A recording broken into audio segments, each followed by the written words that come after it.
Letrang W. Ang tama pong pagbigkas ng letrang W, sabayan po ninyo ako. Ganito po ang tamang kilos. Ilagay po natin ang ating kamay sa harapan. Parang iinom po tayo ng tubig. Water. Water. Sabayan pa po ninyo ako. Water. Ganyan po ang tamang pagbigkas ng letrang W. Letrang X. Ang tamang pagbigkas ng letrang X ay dapat na ibuka ng bahagya ang bibig, ang dila ay nakapasok, at bigkasin natin ang tunog ng letrang X. Tandaan po natin para hindi po natin makalimutan ang tamang pagbigkas ng letrang X para po tayo nagpapatunog ng xylophone. Ganito po ang tamang pagbigkas ng letrang X. Xylophone. Xylophone. Para po sa huling pagbigkas, mga nanay, sabayan nga po ninyo ako ulit sa pagbigkas ng letrang X. Handa na po kayo? Xylophone. Letrang Y. Ang tamang pagbigkas ng letrang Y ay dapat na itigas sa mga panga na parang nakangiti at may mahinang hangin. Ngayon po, sabayan po ninyo ako sa pagbigkas ng letrang Y. Para hindi po natin makalimutan ang tamang kilos po ng letrang Y dahil ang letrang Y stand for yoyo. Ang pagbigkas po ng ating letrang Y ay paraan po ng paglalaro ng yoyo. Ganito po siya. Yoyo. Yoyo. Sabayan nga po ninyo ako mga nanay kung paano po uli bigkasin ang letrang Y sa paraan po ng paglalaro ng yoyo. Yoyo. Ang letrang Z. Paano nga ba bigkasin ang letrang Z? Nakabuka ang bibig at makikitang magkadikit ang ngipin sa itaas at sa ibaba. Sabayan po ninyo ako sa pagbigkas ng letrang Z. Zebra. Zebra. Isa pa po. Zebra. Magaling po. Ngayon po, naituro ko na po sa inyo ang mga iba't ibang tunog ng English alphabet. Nawa po ay hindi po ninyo makalimutan ito at ituro sa inyong mga anak. At tandaan po natin kapag nagtuturo po tayo ng mga letras sa ating mga anak, dapat po ay may kilos kasabay ng tunog para hindi po nila makalimutan. At katuwang din po nito ang ating activities na itinuro po kanina sa inyo. Muli po, marami pong salamat sa pakikinig po ninyo sa akin sa umagang ito. Muli po, ito si Teacher Emmy. At magkaroon po kayo ng isang magandang umaga. Marami pong salamat! Ngayon naman, pagsunod-sunurin natin ang tunog ng bawat letra sa English alphabet upang sa gayon ay lalo ninyo itong matandaan at maituro sa inyong mga anak.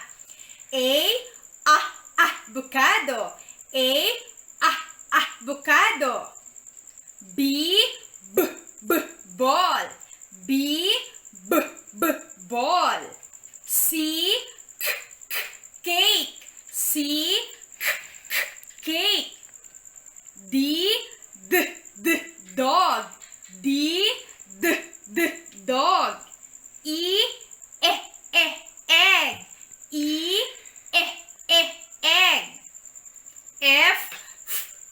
French fries. French fries. Grapes. Grapes.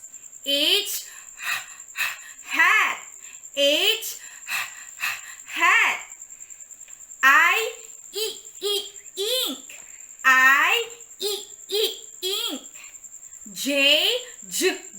Jeepney. Jeepney.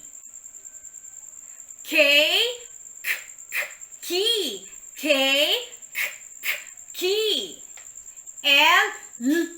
Lion. L, lion.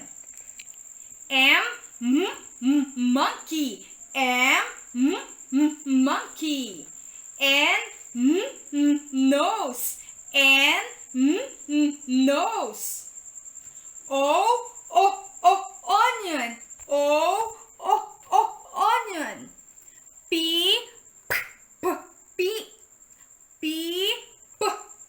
popcorn. P, popcorn. Q, queen. Q, queen. R, rainbow. R, rainbow. S, sun. S, sun. T, tiger. T, tiger. U, umbrella. U, umbrella. V, van. V, van. W, water. W, water. X, xylophone. X, xylophone. Y, yo-yo. Y, yo-yo.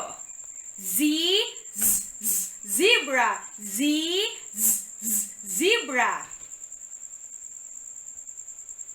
Ngayon naman, kakantahin natin ang mga tunog ng mga ito. A is for an avocado, avocado. B is for ball, ball. C is for cake, cake. D is for dog, dog. E is for an egg, egg. F is for french fries, french fries. G is for grapes, grapes.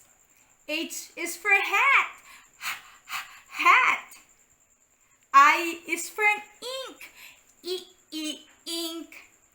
J is for jeepney, jeepney. K is for key, key. L is for lion, lion. M is for monkey, monkey. N is for nose, nose. O is for onion, onion. P is for popcorn, popcorn. Q is for queen, queen. R is for rainbow, rainbow. S is for sun, sun. T is for tiger, tiger. U is for umbrella, umbrella. V is for van, van. W is for water, water. X is for xylophone, xylophone. Y is for yo-yo, yo-yo. Z is for zebra, zebra.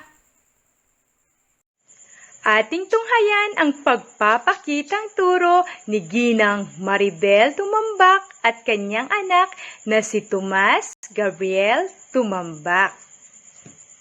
Everyone, kasama ko po ngayon ang aking anak na si Tomas Gabriel Tumambak. Ngayon, ituturo po namin sa inyo kung paano gawin ang tunog sa bawat letra ng English alphabet. Samahan niyo po kami. Sisimulan natin sa letter A. Apple. Apple.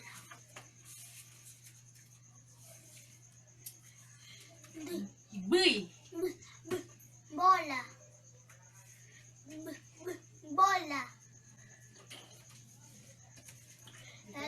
Letter C.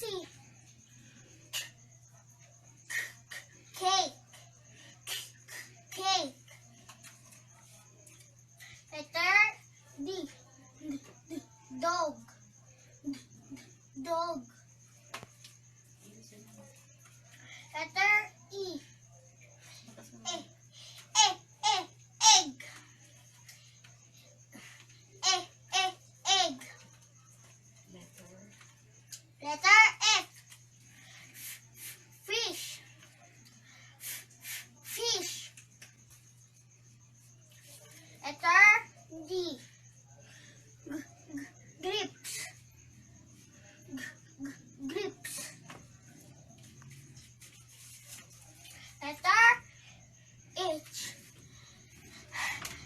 Hat. Hat. Letter I. E. Egg. Egg. Letter G. Gip. Gip.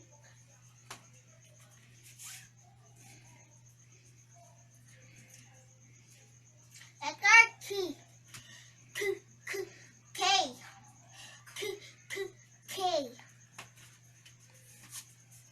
Letter L. Lion. Lion. Monkey. Monkey. Letter M. Monkey. Letter N. Nose. Nose. Letter O. Onion. Onion. Letter P. Popcorn. Popcorn.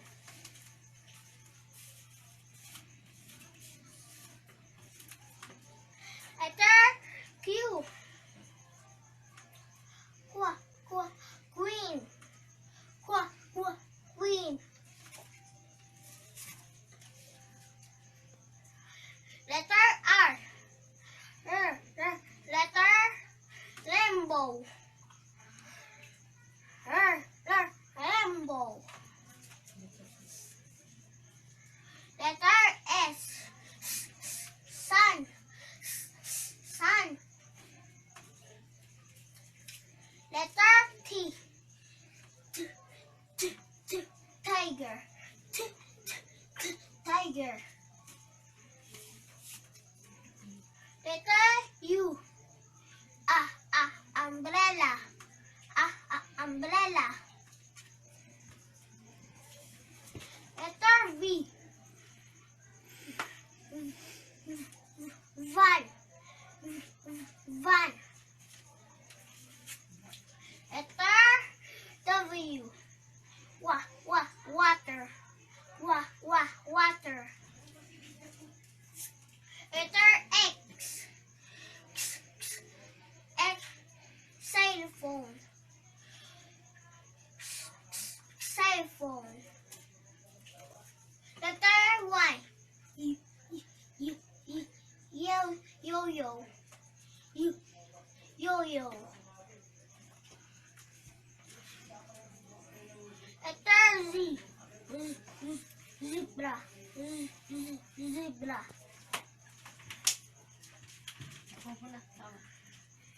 At para po sa pagtatapos ng ating programa sa umagang ito, tayo po ay manalangin. Nais ko po na ang lahat ay hilingin na ipikit ang mga mata at tayo po ay yumuko. Amang Diyos sa mga pangyarihan sa lahat, sa umagang ito, kami po ay nagpapasalamat sa lahat po ng biyayang binigay niyo po sa amin sa araw-araw. At Panginoon, patawarin niyo po kami sa aming mga nagawang kasalanan. Panginoon, salamat po sa matagumpay na umagang ito na kami nakapagbahagi ng tamang pamamaraan para matuto ang mga bata, Panginoon, sa pagbabasa, Panginoon. Panginoon, nagkapasalamat po ako sa mga taong ginamit po ninyo at nawa, Panginoon, ang aming seminar ay hindi po matatapos ngayon, kundi sa mga susunod pang mga araw. Dalangin ko po na maging matagumpay, mahusay, Panginoon, ang pagde-deliver ng bawat mga speaker, Panginoon, na ang bawat guro nga na ito, Panginoon, ay nanais na makapag-share ng paraan kung paano mas mabilis na matuto ang mga bata sa pagbabasa, na ang bawat grupo na ito ay meron pong pagmamahal sa kanilang mga estudyante. Salamat, Panginoon, sa lahat po ng biyayang binigay niyo po sa amin sa araw-araw. At Panginoon, lagi niyo po kaming ingatan. Ganon din, Panginoon, ang mga magulang, ang mga anak po nila, Panginoon, ingatan po ninyo at ilayo sa anumang kapahamakan. Salamat po, Panginoon, muli po. Kung wala po kayo sa aming buhay, wala po kaming magagawa. Kaya po pinapasalamatan namin, tinataas ang inyong pangalan sa pangalan ni Kristo Jesus. Amen. Inaanyayahan ko din po kayong sumali sa lumalaki naming pamilya sa YouTube channel. Ang layunin ng YouTube channel na ito ay linangin ang mga magulang at mga guro upang mas lalong maging epektibo sa pagtuturo sa pagbabasa. Layunin din nitong matulungan ang mga magulang upang mas lalong malinang ang kanilang kakayahan sa pagpapabasa sa kanilang mga anak. Marami pong educational videos dito. Meron po tayong 253 learning videos sa reading, sa writing, sa mathematics, mga tulang pambata at mga action songs din na pwedeng ipakanta nyo sa inyong mga anak. Ang gagawin nyo lamang ay click ang subscribe at notification bell na katabi nito. Parang kampana ito na katabi ng subscribe. Kailangan nyo po iyon pindutin upang lagi po kayong updated sa mga susunod pang videos. Ang mga susunod pang videos ay magbibigay ng kaalaman sa inyo sa epektibong pagpapabasa sa inyong mga anak. Muli, maraming salamat po! Sa pagtatapos po ng ating programa sa umagang ito, muli po kami po ay taos-pusong nagpapasalamat sa lahat po ng mga participant sa umagang ito.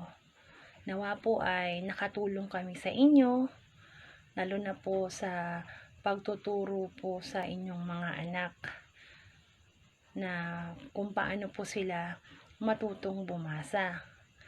Ngayon po ay panahon ng pandemic. Alam ko po na kayong mga magulang ang pinakaguro ngayon sa inyong mga anak.